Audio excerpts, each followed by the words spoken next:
il y a ce qu'on peut appeler, il y a la lettre, mais dans cette lettre-là se trouve une vérité cachée. Et Dieu cache cela. Et il révèle ça aux gens qui veulent apprendre, c'est ça qu'il dit. Donc il faudrait qu'il y ait un désir, il faudrait qu'il y ait une envie, il faudrait qu'il y ait quelque chose, quelqu'un qui veut connaître, quelqu'un qui veut apprendre, il faudrait qu'il y ait un souci. Et il faudrait qu'il y ait un souci, quelque chose qui pousse la personne à vouloir comprendre, à vouloir connaître. Beaucoup de gens s'approchent de Dieu tout simplement pour venir chercher une bénédiction. Oh Dieu, bénis-moi parce que j'ai besoin d'une maison, Dieu, bénis-moi parce que j'ai besoin de ceci. Alors, la première des choses pour laquelle on s'approche de Dieu, c'est ce que cet homme-là est venu signifier ici. Il dit, nous savons que tu as été envoyé de Dieu. Bon, c'est bien, c'est vrai, il a vu ça. Et il dit que parce que tu fais des signes, des prodiges, donc c'est par là que nous connaissons les choses que tu fais, ça ne peut pas être simplement comme ça. Donc, nous comprenons que Dieu doit être avec toi. C'est une très bonne chose. Il a signifié cela. C'est comme quand on vient à l'église, on peut remarquer, ah bon, vraiment, ah, là-bas on prêche bien, vraiment, là-bas c'est bon, là-bas on chante bien, là-bas on fait bien ceci, c'est bon. Ça c'est le côté formalisme, c'est bien, c'est pas mauvais. Ah, vraiment, la prédication d'aujourd'hui, elle a été une très bonne prédication. Bon, Dieu a touché les gens, Dieu a guéri les malades, c'est bon, c'est pas mauvais, ce sont des très bonnes choses. Mais, tout cela tu peux voir de tes yeux, tu peux toucher de tes mains, mais tout cela aussi tu peux avoir la guérison aujourd'hui, mais demain tu mourras. Tu peux avoir entendu de très bonnes choses aujourd'hui, mais demain ces oreilles-là qui ont entendu de très bonnes choses vont aller sur la terre et vont pourrir. Alors, le Seigneur Jésus-Christ, c'est ce qu'on est en train de dire, il a pointé droit au problème. Parce que ce type-ci, c'était quelqu'un qui était en train de regarder la forme, qui était en train de voir des grandes choses. Il était en train de regarder à Jésus, il dit, oh, quel grand prédicateur, ah, quel grand prophète. Et certainement qu'avec cette popularité-là, c'était une très bonne occasion de s'approcher. Quand quelqu'un est grand, on veut toujours l'approcher, on veut être auprès de lui, on veut toujours... Ah, Nicodème était allé là-bas. Bon, en fait aussi, c'est quelqu'un qui était venu en secret. Mais il était venu reconnaître quelque chose. Mais nous connaissons aussi que quand nous voyons que la personne est grande, tout le monde veut l'approcher. Avant, Jésus était inconnu. Mais aujourd'hui, comme il a de la popularité, tout le monde veut devenir chrétien. Tout le monde veut s'approcher de Jésus, veut quand même faire une prière, veut quand même aller à une église, écouter quelques sermons, faire quelque chose bon, montrer à tout le monde aussi qu'il n'est pas païen, il n'est pas mauvais, mais il va aussi à l'église. Il le fait aussi comme tout le monde fait. Donc Jésus est devenu populaire, Jésus est devenu quelqu'un qui est connu dans le monde entier, et tout le monde veut au moins avoir un contact avec Jésus. Et c'est dans ce contexte-là que cette personne-là est venue. Donc, étant connu que bon, c'est une grande personne, une grande personnalité, alors il est venu auprès de Jésus, il a reconnu, mais sa reconnaissance était intellectuelle. Jésus a compris que cette personne-là est venue auprès de moi parce qu'il est intelligent. Il a beaucoup lu, il a beaucoup étudié, il a compris par son intelligence charnelle. C'est pourquoi il est venu ici. Et beaucoup de gens aussi, nous venons à l'église avec une compréhension de l'intellectuel charnel. On veut être de bonnes personnes, on a compris que bon, là-bas c'est bien, bon, la parole elle est bonne, on veut aussi être bon, peut-être des bonnes personnes dans la société. Nous venons souvent avec des pensées charnelles. Nous venons comme Nicodème, on dit que Jésus, il est bon. Personne ne dira que Jésus, il est mauvais. Jamais. Personne. Même les ennemis de Jésus ont dit qu'il est bon. Parce qu'on a vu ses œuvres. On le comprend. Beaucoup de gens comprennent cela par l'intelligence charnelle. Donc il est venu là et il a dit, mais Jésus avait compris en Nicodème que cette personne-là est venue ici de façon charnelle. Et tel qu'il est venu, il va repartir tel qu'il est venu. Parce qu'il n'avait pas compris l'essence. Il n'avait pas compris, il n'avait pas percé la chose. Il est venu, il a causé avec la personne. Et Jésus a compris son problème. Il a dit à Nicodème, Nicodème, je te dis la vérité. si tu ne nais pas de nouveau, tu ne peux pas voir le royaume des cieux.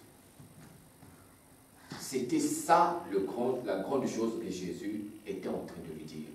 C'est parfois quand on vient à l'église, on a besoin qu'on nous parle de quelque chose. Mais je viens là, j'écoute autre chose. C'est ce que Nicodème est venu écouter ici.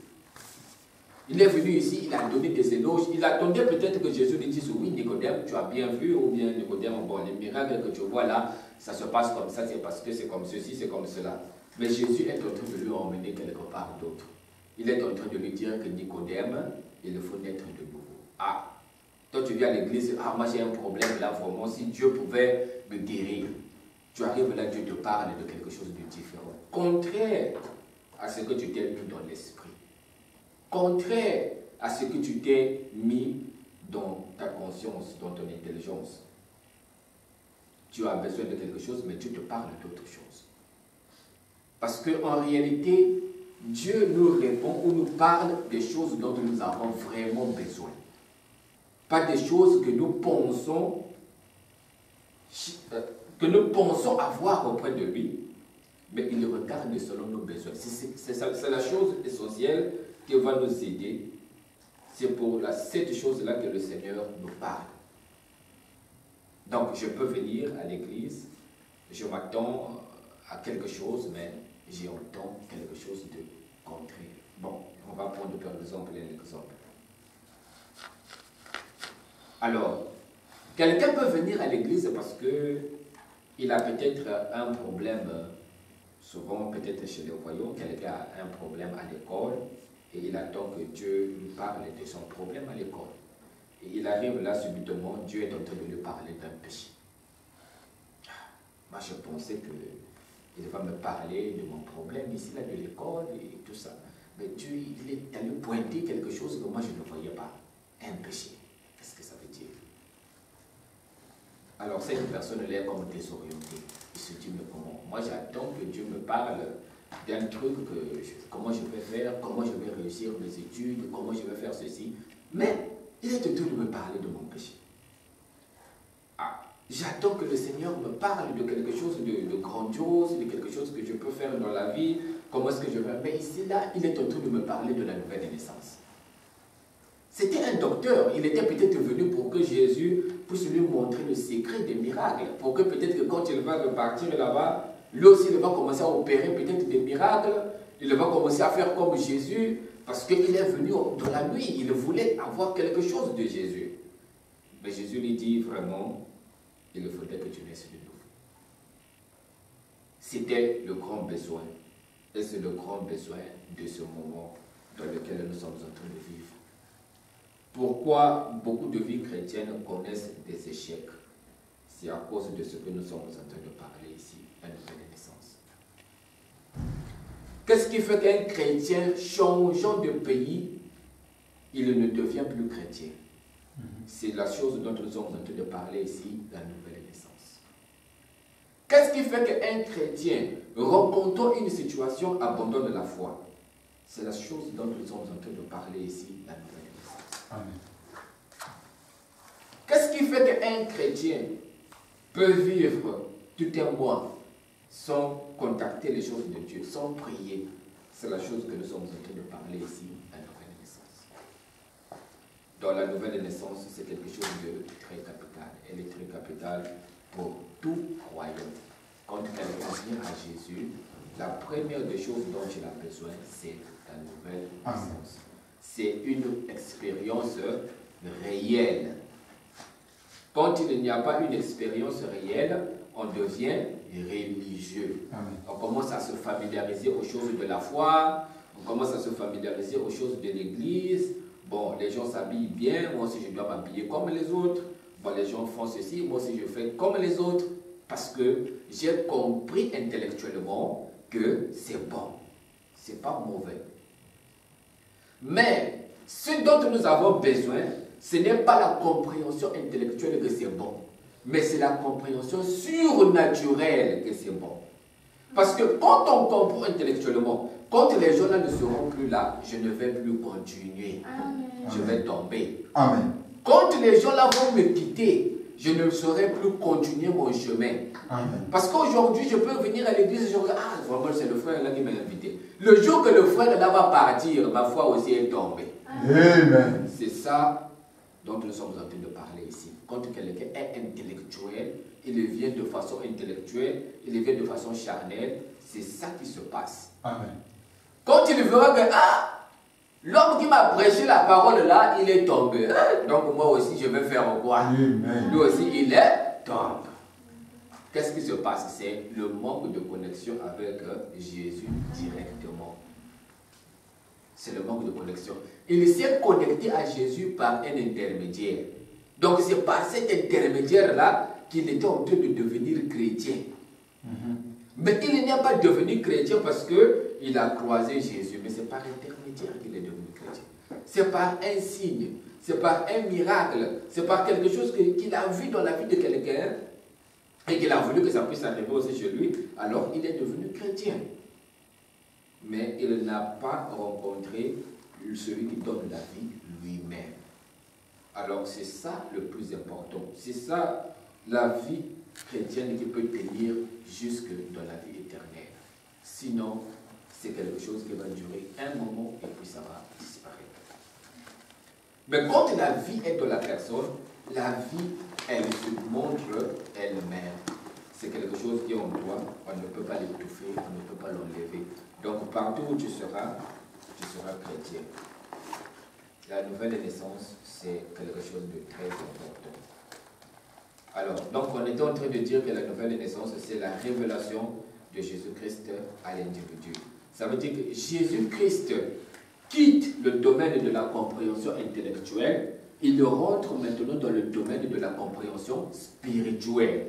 Ça veut dire que tu as maintenant une expérience réelle de Jésus. Ça veut dire que on ne te parle plus d'un Jésus qui a existé quelque part et qui est mort et puis bon, toi tu essaies de vivre comme lui, mais maintenant tu le connais spirituellement parce que tu as eu un contact réel. Ce n'est pas qu'on t'a enseigné ça, mais Jésus t'a rencontré d'une façon réelle. Et tu sais que ça s'est passé réellement. Ce n'est pas une histoire que quelqu'un t'a racontée, mais tu as un témoignage personnel. Alors à ce moment-là, tu deviens un vrai témoin de Jésus. Parce que pour devenir un vrai témoin de Jésus, quelque chose doit se passer dans ton cœur. Quelque chose doit se passer dans ta vie. Sinon, tu n'es pas un témoin. Tu as encore quelqu'un à qui on raconte quelque chose. Tu entends encore de quelqu'un. Mais toi-même, tu n'as pas un témoignage. Or, être un chrétien, c'est avoir un témoignage personnel que tu peux donner aux gens. Moi, Jésus a fait ceci pour moi. J'ai rencontré Jésus personnellement, je le connais personnellement. Je le connais. C'est ça qui va tenir longtemps. Donc, la révélation, c'est une rencontre personnelle de l'individu avec Jésus. Jésus, il est toujours vivant aujourd'hui. Et il peut faire quelque chose pour toi. Il peut t'aider, il peut faire quelque chose, il peut rentrer dans ta vie. Il peut te transformer, il peut te changer. Il est toujours réel. Amen. Parce qu'il est ressuscité. S'il est ressuscité, c'est qu'il est toujours vivant. Amen. Il a déjà vaincu la mort une bonne fois et il est vivant. Donc ce dont nous avons besoin, c'est cette rencontre-là, c'est ce contact-là. C'est ce contact avec Jésus lui-même. C'est ça le problème. Donc, on ne vient pas à l'église pour devenir seulement un membre de l'église. On ne vient pas à l'église pour rester seulement assis sur les bancs. Mais on vient à l'église pour faire un exploit. C'est celui de naître de nouveau. C'est ça que Jésus recommande à toute personne qui foule la plante de ses pieds dans une assemblée. Donc quand tu viens dans une assemblée, tu dois faire de tous tes efforts de naître de nouveau. C'est un devoir. Ce sont les efforts que nous devons fournir. Et cela, c'est la révélation. Donc, la nouvelle naissance, c'est la révélation. Nous en avions parlé. Nous avions aussi dit que la nouvelle naissance, c'est le Saint-Esprit. Tu ne peux pas naître de nouveau si tu n'as pas reçu le Saint-Esprit. C'est ce que le Seigneur Jésus-Christ a dit ici, que si tu n'es né d'eau et d'esprit, tu ne peux pas voir le royaume des cieux. D'eau, ça veut dire quoi? C'est que tu as reçu le baptême au nom du Seigneur Jésus-Christ. Et l'esprit, tu as reçu le Saint-Esprit, le baptême du Saint-Esprit que le Seigneur Jésus-Christ t'a donné. Et la nouvelle naissance, c'est le baptême du Saint-Esprit. C'est aussi ce que le prophète dit. Bon. Donc, la nouvelle naissance, c'est une expérience. C'est une expérience. Donc, ça ne peut pas être comme ça. C'est vrai que beaucoup de gens naissent de nouveau, sans sensation. Bon, on constate seulement maintenant que sa vie a changé, que son cœur commence à brûler pour Dieu. En fait, ici, quand il n'y a pas la nouvelle naissance, le cœur de la personne est froid à l'égard des choses de Dieu. Bon, ça, nous allons parler de ça. Nous allons voir cela. Donc, c'est une expérience. C'est quelque chose que tu as vécu. La nouvelle naissance, c'est une expérience. C'est comme aujourd'hui, quand un enfant est né, une femme, quand elle accouche, elle ne peut pas dire que, bon, je ne sais pas si j'ai accouché ou bien je n'ai pas accouché. Non, c'est pas quelque chose, c'est réel. Tu peux te rendre compte comment ça s'est passé, qu'est-ce qui s'est passé à ce moment-là, comment ça t'a pris et tout ça. Tu peux raconter ça à quelqu'un. Dans la nouvelle naissance aussi, c'est une expérience. Et c'est vraiment très rare de voir quelqu'un qui est passé par la nouvelle naissance qui n'a pas eu une expérience. Alors nous pourrions parler de cette expérience-là. Peut être une sensation, ça peut être un parler en langue, ça peut être une vision, ça peut être une voix audible, ça peut être une sensation bizarre dans le corps, ça peut être un vent, ça peut être bon. On ne dit pas que si tu vois aussi un vent, c'est obligatoirement que tu es né de nouveau. Ça aussi, nous allons en parler. Parce qu'il y a beaucoup de gens qui aiment les sensations, mais quand tu regardes là, il a eu une sensation, mais rien ne s'est passé. Mais en réalité, il doit quand même y avoir une expérience. La nouvelle naissance, c'est une expérience. Donc, quelqu'un a rencontré quelque chose de surnaturel. La nouvelle naissance, elle est surnaturelle. Quand on dit surnaturel, ça veut dire que c'est quelque chose qui sort de l'ordinaire. Donc, c'est extraordinaire. Par exemple, tu peux te retrouver dans un milieu, il fait très froid. Mais toi, tu as une chaleur extraordinaire. Tu n'arrives pas à comprendre. Alors, ça devient de l'extraordinaire. Ça sort de l'ordinaire. Tu te dis, quelle est cette chaleur? Et cette chaleur t'apporte un amour terrible. Tu n'arrives pas à comprendre. Alors, ça sort de l'ordinaire. Tu peux te retrouver, par exemple, il fait chaud maintenant là. Un vent vient, pouf! Tu te dis, quel est ce vent-là? Il n'y a pas de vent ici, rien. Mais le vent qui tourne autour de moi là, c'est quoi? C'est ça qui s'est passé au jour de la Pentecôte. Donc, ils étaient là, tout était calme. Et d'un coup, un vent, on dit un vent impétueux. Donc, ça veut dire un vent impétueux, c'est quoi? C'est un grand vent. Mais ce grand vent-là, bizarrement, ça ne soulève pas les maisons. Ça ne les soulève pas, mais ça souffle. Et ils étaient en train d'entendre ce vent-là. Donc c'était un contact, quelque chose de bizarre qu'on ne peut pas expliquer. C'était une expérience. Et alors ils ont vu qu'autour d'eux, il y avait maintenant comme des langues de feu qui leur ont apparu. Donc ces langues de feu-là leur a apparu.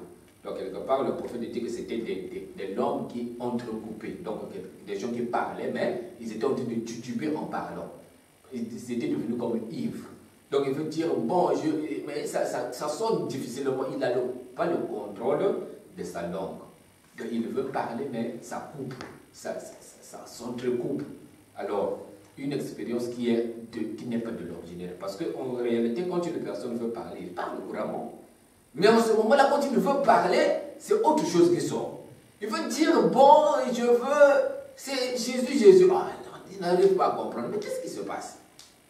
Il perd le contrôle de sa langue. Il perd le contrôle de son être et commence à dire des choses dont il n'a plus le contrôle. Amen. Donc c'est aussi une expérience. C'est ça qu'on est en train. Quand on parle d'expérience surnaturelle, c'est un peu de ces choses-là. C'est un peu ces choses-là qui se passent. Donc, ou bien une personne, tu regardes là, il n'y avait rien, mais tout d'un coup, pouf, il y a un feu là. Quelque chose apparaît là, de nulle part. Ça peut être une vision. Donc, c'est une expérience.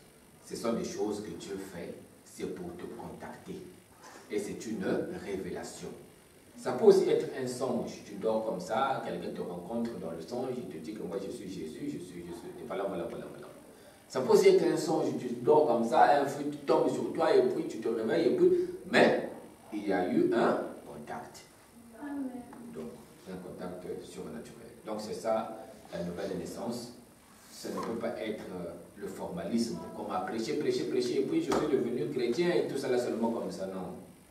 Il doit y avoir une expérience. Alors, donc, voilà ce qu'est la nouvelle naissance. Alors, pourquoi est-ce qu'il doit y avoir la nouvelle naissance? Parce que c'est la première, cette notion-là, c'est le Seigneur Jésus-Christ qui l'a introduit le premier. Donc, c'est la première fois qu'on voit ça dans l'histoire de la foi. Quelqu'un qui parle de la nouvelle naissance, c'est le Seigneur Jésus-Christ qui est venu introduire ça. C'est lui qui en a parlé en premier. Alors, pourquoi est-ce qu'il doit nous donner la nouvelle naissance? Alors que nous sommes déjà nés. C'est ici que Nicodème est en train de poser la question. Il dit, oh, mais moi je suis déjà vieux. Et toi tu me demandes de repartir dans le ventre de ma maman et de naître. C'est là, et ça aussi c'était une compréhension intellectuelle. Et le Seigneur Jésus a compris qu'il a mal compris. Qu'est-ce que la nouvelle naissance? Nous avons expliqué ce que c'est. Et pourquoi la nouvelle naissance en fait? Parce que nous sommes déjà nés dans ce monde. Nous avons une première naissance. Quand on dit que c'est nouveau, ça veut dire que ce n'était pas d'abord là. Quelque chose de nouveau, c'est quelque chose qui est venu, qui est l'opposé de ce qui est ancien. Donc Dieu, il a introduit la nouvelle naissance. C'est parce que l'ancienne, quand on change quelque chose, ça veut dire que la chose qu'on change, si on met quelque chose de nouveau, ça veut dire que c'est plus mieux, c'est plus valable, c'est plus important que ce qui est ancien. Par exemple, tu achètes un nouveau habit, ça veut dire que l'ancien, bon, elle a beaucoup servi, elle n'est plus valable, ou bien il y a quelque chose qui ne va pas. Bon, tu as besoin d'un nouveau habit, ou bien tu l'as trop porté, bon, c'est toujours le même habit, alors tu veux porter un autre habit. C'est quelque chose de nouveau. Donc quelque chose de nouveau apporte quelque chose d'autre. Donc c'est parce que